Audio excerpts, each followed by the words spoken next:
ఒకసారి నరేంద్ర గారి దగ్గరికి వెళ్తాను. నరేంద్ర గారు నమస్తే సార్. నమస్కారం అయ్యనార్ గారు.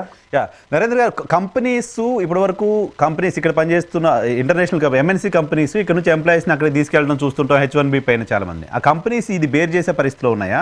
కంపెనీస్ కాకుండా ఇండివిజువల్గా మీలాంటి కంపెనీస్ 100-150 మంది ఎంప్లాయీస్తో నడిపిస్తున్న కంపెనీస్ H1B పైన ఎవరైనా అక్కడికి తీసుకోవాలంటే మీరే పే చేయాల్సి ఉంటుంది కదా. ఈ పెనాల్టీ మీరు పే చేయాలా, క్యాండిడేట్ పే చేయాల్సి ఉంటుందా? దాదాపు ₹1,00,00,000 ఖర్చు పెట్టాలి. H1B పైన ₹1,00,00,000 ఖర్చు పెట్టాలి యాజ్ పర్ ట్రంప్. ఇప్పుడు ఈ ప్రెసిడెంట్ ప్రొక్లమేషన్ వచ్చినటువంటి రూల్ ప్రకారంగా యుఎస్ లో బిజినెస్ ఇంపాక్ట్ చాలా ఉంటుంది, పర్టికులర్ గా బిజినెస్ ఓనర్స్ కి. సో యాజ్ వెల్ యాజ్ మాలాంటి కన్సల్టింగ్ కంపెనీస్ కి కూడా ఇది చాలా చాలా ఎఫెక్ట్ ఉంటుందండి. ముఖ్యంగా చెప్పాలంటే మీకు $100,000 fees per year. That is in terms of rupees it is going to be 88 to 90 lakhs rupees, which is not possible. అది సాధ్యం కాని విషయం. సో ఈ విషయంలో మన అటార్నీస్ కానీ, పర్టికులర్ గా R&L గ్రూప్ వకీల్స్ కానీ వీళ్ళందరూ ఒక మాట్లాడి ఒక గవర్నమెంట్ మీద ప్రెషర్ తీసుకురావాలి. మా బిజినెస్ ఓనర్స్ సైడ్ నుంచి కూడా మేము కూడా మా సహకారం అందిస్తాం. సో మనం గవర్నమెంట్ దృష్టికి తీసుకెళ్ళాలి. ఇప్పుడు ఫీజులు పెంచాలంటే ఎట్లుంటుందంటే వైఎన్ఆర్ గారు, ఇదివరకు మనకు ఏప్రిల్ లాస్ట్ ఇయర్ లో కొంచెం ఫీజెస్ పెంచినారు. ఎగ్జాంపుల్ చెప్తాను మీకు. కొన్ని ఫ్రాడ్ డిటెన్షన్ ఫీజెస్ అని ఒక $600, ఇంకా వేరే ఎక్సెట్రా కొన్ని ఫీజెస్ ఉన్నాయి, కొంచెం పెంచినారు. That is okay. ఎందుకంటే మనం ఒక కంట్రోలింగ్ ఆఫ్ ద సిస్టమ్ ను మెయింటైన్ చేయడానికి కొన్ని ఇంపాక్ట్ రూల్స్ తీసుకురావాల్సి వస్తుంది. వాటికి కొంత ఫీజెస్ వసూలు చేసే పద్ధతి మంచిగా ఉంటుంది.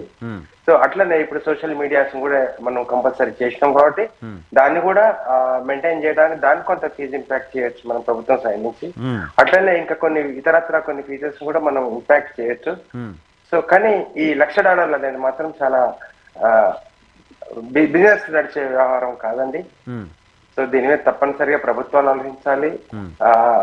అందరూ దాని గురించి ప్రభుత్వం మీద ప్రెషర్ చేయాల్సిన అవసరం ఉన్నదండి ఇప్పుడు. సో ఇప్పుడు కంపెనీస్ తీసుకున్న కంపెనీస్ రాహుల్ రెడ్డి గారు చెప్తున్న దాని ప్రకారం H1B పైన ఆల్రెడీ అమెరికాలో ఉద్యోగం చేస్తూ బయట ఉన్న వాళ్ళు కూడా ఇది కట్టాలా లేదా అనేది క్లారిటీ లేదు అంటున్నారు. చాలా మంది ఎంప్లాయీస్ మీ కంపెనీస్లో పనిచేస్తున్న వాళ్ళు బయట తిరుగుతూ ఉంటారు, అక్కడికి ట్రావెల్ చేస్తూ ఉంటారు, వేరే కంట్రీస్కి వెళ్ళి వస్తూ ఉంటారు.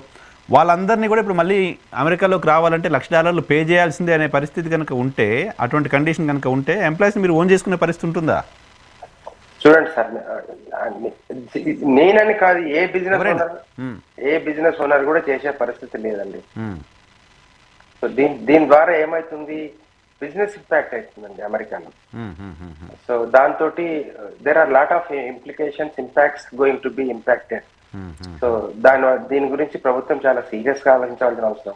నరేందర్ గారు మీకు ఒక క్వశ్చన్ ఉంది నాకు.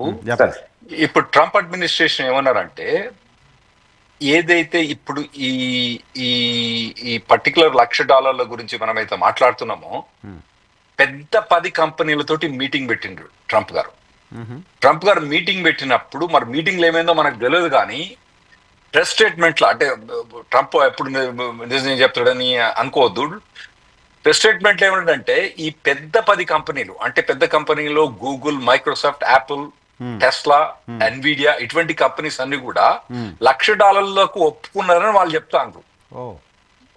మరి అంటే ఇది మరి పెద్ద కంపెనీలకు అడ్వాంటేజ్ చేసి ఈ చిన్న కంపెనీలు, మీలాంటి కంపెనీలు సఫర్ అయ్యేటట్టు చేసిండ్రా అన్న ఉద్దేశం నాకుంది. కానీ మీరు నరేందర్ గారు పెద్ద కంపెనీలు అగ్రి అయినాయంటారా? ఇప్పుడు వాస్తవంగా చెప్పాలంటే సార్, పెద్ద కంపెనీలు అగ్రి కావు, ఏ బిజినెస్ కంపెనీస్ అగ్రీస్ కావు. బికాస్ ఆఫ్ ఇప్పుడున్నటువంటి $100,000 of the fees per year per a person ఒక ఎంప్లాయీని తీసుకురావాలి అంటే అది సాధ్యం కాని విషయం. అట్లాగే high skilled labour for the particular technologies, for particular technical areas, the business owner need particular resource. So ఆ రిసోర్స్ మనం తేనప్పుడు ఏం జరుగుతుంది, పని కావాలంటే మనం అవుట్ సోర్స్ చేయాల్సి వస్తుంది. ఏ కంట్రీలో పని జరుగుతుందో. సో ఇదంతా మన revenue, American revenue going to out side. So this is not good for practice for American nations.